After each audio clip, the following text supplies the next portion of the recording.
Morning students, welcome to the video series lecture of Control System 2. I Ratnadeep Keer welcome you to this video series. We are studying a last module, that is design of a digital control system. In the last lecture we have seen theory for the implementing of a digital compensator, and we have seen the standard flow chart for the same. Now in this lecture video we are going to study a numerical based on the developing a flow chart for a given digital compensator. Right now the problem is given as gc of z given as x of z upon e of z by z plus 0.5 upon z square minus 0.5 z plus 0.7. Okay, so the first step we have to consider this transfer function as it is, do a cross multiplication. So first cross multiplication is done, x of z multiply by the denominator and e of z multiply by the numerator of a given transfer function. Then we are solving it for the highest power. So highest power is z square. So we are expanding this and solving it for a higher power.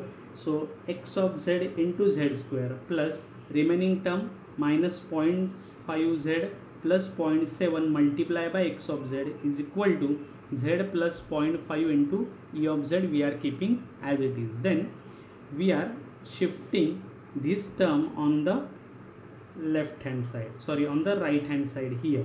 So z square into x of z can be written as z plus 0.5 e of z minus this term.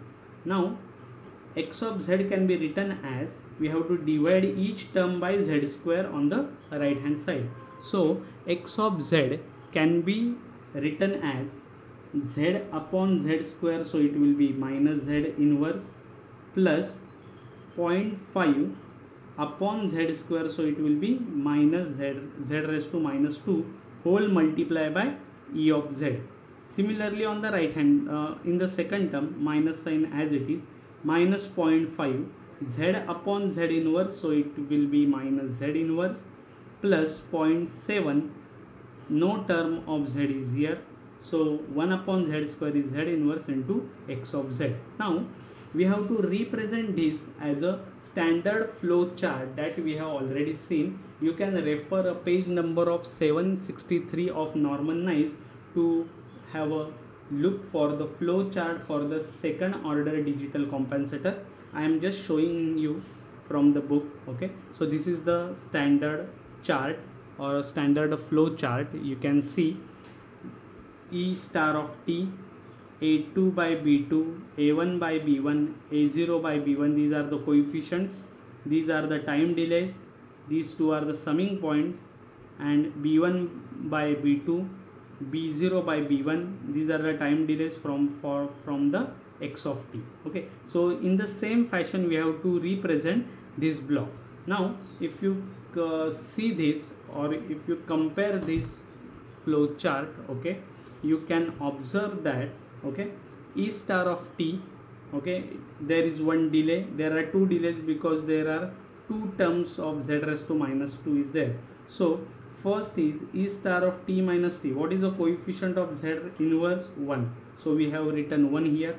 Now coefficient of z square for E of z 0.5, so 0.5 here, 0.5 z raised to minus 2, so E star of t minus 2t, so 0.5 t.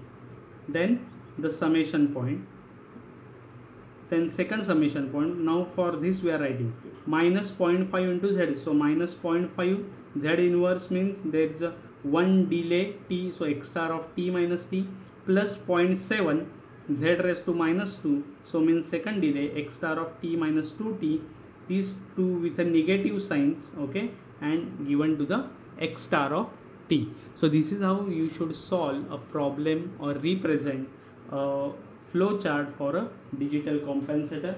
You can refer the Norman Nice book to solve the more numericals from this module. I request you all kindly stay at home, stay safe and keep learning. Thank you.